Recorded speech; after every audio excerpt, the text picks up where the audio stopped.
স্বাগত বন্ধুরা আমার যা ইচ্ছে তাই চ্যানেলে। আজ তোমাদের সঙ্গে আমি শেয়ার করব সুজির মাওয়া চমচম। এটা যে খেতে এত সুন্দর, চলো কিভাবে আমি করি সেটা তোমাদের সঙ্গে শেয়ার করি। আমি গ্যাসে কড়া চাপিয়ে দিয়ে আমি 1 কাপ দুধ দিয়ে দিলাম আর কয়েকটা এলাচের দানা দিয়ে দিলাম, আর এই বাটির হাফ বাটি চিনি দিয়ে দিলাম। এবার আমি চিনিটাকে দুধের সঙ্গে ভালো করে মিশিয়ে দেব। দেখো, চিনিটাকে দুধের সঙ্গে ভালো করে মিশিয়ে দিয়ে আমি একটু সামান্য লবণ দিলাম। মিষ্টি জিনিসে একটু লবণ দিলে টেস্ট হয়। আবার নাড়িয়ে দিলাম দুধটাকে। এবার আমি যে বাটি মেপে চিনি নিয়েছিলাম সেই বাটির 1 বাটি সুজি নিয়েছি। সুজিটা অল্প অল্প করে ঢেলে দুধের মধ্যে দিয়ে, বা গ্যাসের ফ্লেমটা আমি লো করে দিয়েছি। এবার অল্প করে ঢেলে ভালো করে নাড়িয়ে নিতে হবে।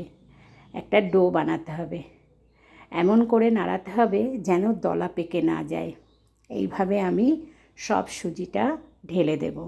দিয়ে ভালো করে নাড়িয়ে নাড়িয়ে এটাকে একটা সুন্দর ডো তৈরি করে নেব। দেখো, আস্তে আস্তে বেশ ঘন হয়ে এসছে। এবার আরও ভালো করে একটু নাড়িয়ে ডোটা তৈরি করে নিতে হবে। আমি এর মধ্যে এবার দিয়ে দেব 1 চামচ ঘি। ঘিটা দিয়ে এবার আবারও বেশ ভালো করে এটাকে নাড়িয়ে নেব। দেখো, এইভাবে চেপে চেপে নিয়েছি। এবার এটাকে ঢেলে ঠান্ডা হতে দেব একটা পাত্রে। দেখো, বেশ ঠান্ডা হয়ে গেছে। একদম ঠান্ডা করা যাবে না, একটু গরম রাখতে হবে। এবার এর মধ্যে 1 চামচ ঘি দিয়ে দিলাম। দিয়ে এটাকে, সুজিটাকে বেশ ডলে ডলে মেখে নিতে হবে। সুন্দর করে মেখে নিতে হবে।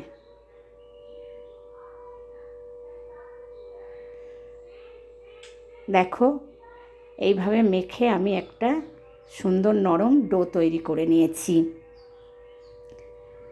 এবার আমি এর ডো থেকে কিছুটা নিয়ে চমচমের আকার দেব। দেখো, প্রথমে হাতে নিয়ে একটু ডলে নিতে হবে, নিয়ে একটু লম্বা করে নিতে হবে, নিয়ে এবার চ্যাপ্টা করে চমচমের আকার দিতে হবে। দেখেছো, বেশ দোকানের চমচমের মতন শেপ হয়ে গেছে। আবারও আমি আরেকটা করে দেখাচ্ছি তোমাদের। প্রথমে একটু ডো নেবে, নিয়ে হাতে নিয়ে ভালো করে চেপে নিয়ে এবার বেশ লম্বা করে নেবে, নিয়ে চমচমের শেপ দেবে। দেখো, একদম চমচমের শেপ হয়ে গেছে।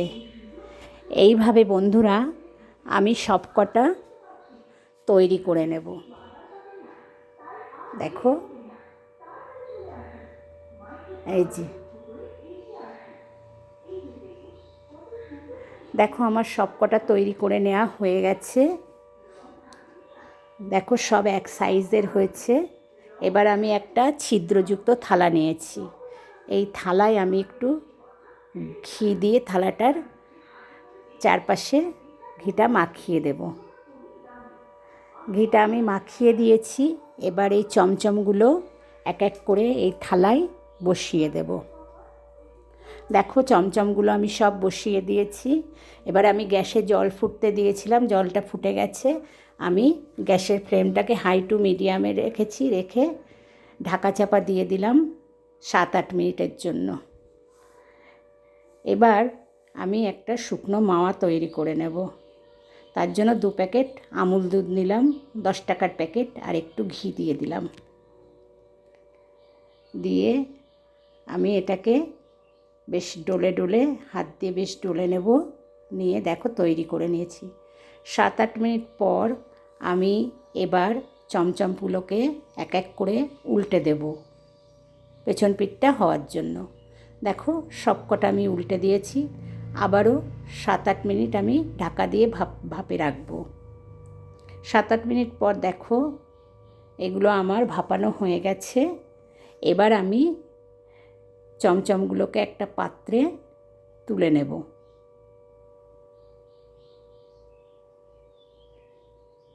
দেখো, এইভাবে তুলে নেব সব চমচমগুলোকে।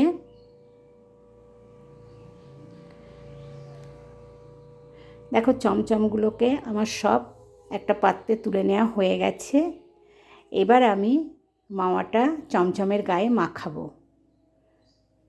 দেখো একটা চমচম নেব, নিয়ে মাওয়ার মধ্যে দিলাম, শুকনো মাওয়া করে নিয়েছি যেটা, দিয়ে এইভাবে আমি মাখিয়ে দেব। এটা খেতে খুব অপূর্ব লাগে, বাচ্চারা বড়রা সবাই খুব সুন্দর খাবে। এভাবে মাখিয়ে নিতে হবে।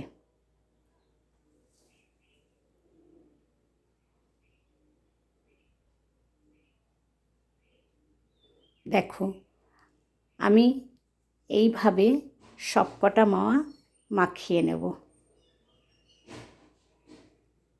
দেখো আমি সবকটা মাখিয়ে নিয়েছি, কি অপূর্ব দেখতে হয়েছে, আর খেতেও খুব সুন্দর লাগবে।